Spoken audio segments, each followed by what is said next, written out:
আপনারা কি নিজে নিজেই ভোট দিবেন? আমরা যেমন আপনাদের বাসায় আছি, আপনারাও তেমনি আমাদের বাসা যাবেন। এমন আমার সাথে ব্যবহার করলো, তখন আমি কিন্তু তোমার মামি হই। আমি বাবা এটা বলতে পারো যে মামির জায়গা ভোট ভোটের জায়গা।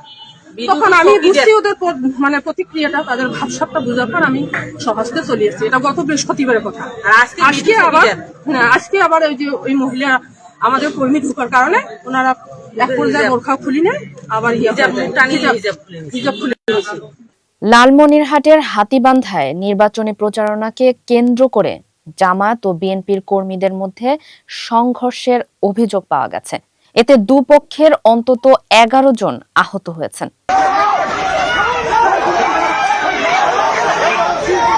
রোববার বিকেল 4টার দিকে উপজেলার টংভাঙ্গা ইউনিয়নের কসাইটারি গ্রামে এ সংঘর্ষের ঘটনা ঘটে।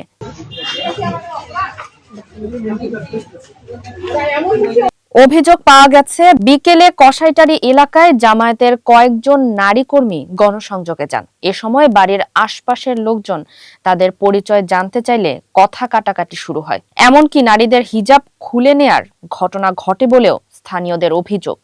আমাদের কর্মীরা যেখানে মানে হাতীবান্ধা থানার মধ্যে যেখানে আমরা ভোটের জন্য যাই, এটা তো সবার অধিকার, স্থানটা ভোটার অধিকার সবার আছে, সবাই সব জায়গায় যেতে পারে, সবাই সব জায়গায় প্রচারণা করতেই পারে। তাহলে আমরা তো কারোর সাথে যুদ্ধ করতে জানি। খবর পেয়ে জামাত ও বিএনপির স্থানীয় নেতাকর্মী ও সমর্থকরা ঘটনাস্থলে উপস্থিত হলে পরিস্থিতি উত্তপ্ত হয়ে ওঠে।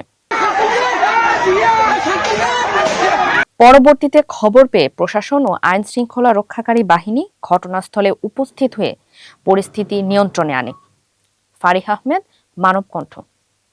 দেখলাম যে হিজাব খোলা বা হিজাব কার মুখে আছে খোলো, তো এই ঘটনা থেকে শুরু হয়ে এখানে 2-3টা মোটরসাইকেল ভাঙচুর হলো, আবার বাড়ির ভিতরে কিছু ইট পাটকেল মারলো, বাড়ির ভিতরেও দেখলাম দিকে এগুলো একটা সামান্য ঘটনা থেকে এই অস্থিরতা সৃষ্টি হয়েছে। আমরা অলরেডি পুলিশ সুপার মহোদয় আছেন, আমরা আসছি, আমরা একটা সর্বোচ্চ আইনের যতটুকু করণীয় সেগুলো করার জন্য